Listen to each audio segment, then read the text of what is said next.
Balkan Dance Project je međunarodni plesni projekat koji spaja uspešne mlade koreografe, plesače i stvaraoce iz Slovenije, Srbije i Makedonije.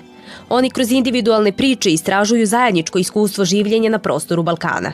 Svako od njih se kroz svoju jedinstvenu estetiku dotiče kako individualnih, tako i univerzalnih tema koje se tiču svih nas. Balkan Dance Project je najveći regionalni plesni projekat koji okuplja igrače, koreografe, plesače, znači umetnike scenskih umetnosti sa recimo širšeg regiona, odnosno do sada sa područja bivše Jugoslavije. Ideja je znači prenos energije, kreativnosti i zajedničko stvaranje. Umetnička ekipa Balkan Dance Projecta Volume 2 je posle uspešno izvedene premijere na velikoj sceni opere i teatra Madlenijanum i turneje po regionu nastavila svoju mini turneju po Srbiji, u okviru koje se u svečanoj sali Sportsko-kulturnog centra predstavila i obrenovačkoj publici. Što se tiče večerašnjeg nastupa, na sceni će vam se predstaviti 5 mladih izvođača. Nas dvojca smo odavde, Jakša Filipovac i ja.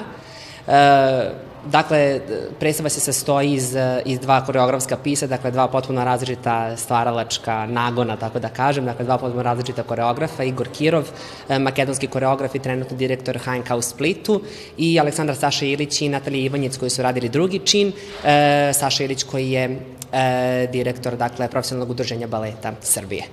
Pored zbližavanja, povezivanja umetnika i kulturne razmene, plesni projekat za cilj ima i razvoj modernog, odnosno savremenog baleta u široj regiji, predstavljanje plesnih produkcija u manjim mestima i obrazovanje mladih.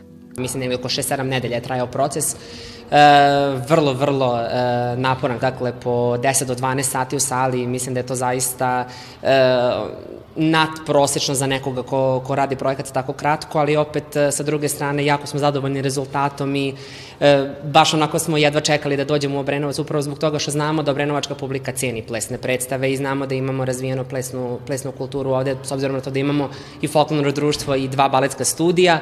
Mislim da je sada možda ipak malo veći pritisak na nama, s obzirom na to da je domaća publika i da znamo da su kritičari onako dosta jaki, tako reći, jaki i opskrbljeni dobrim znanjem i da traže onako jednu zahtevnu predstavu. Nakon nastupa u Obrenovcu, mlade plesače u junu očekuje turneje u Mariboru, a od avgusta i rad na novom projektu.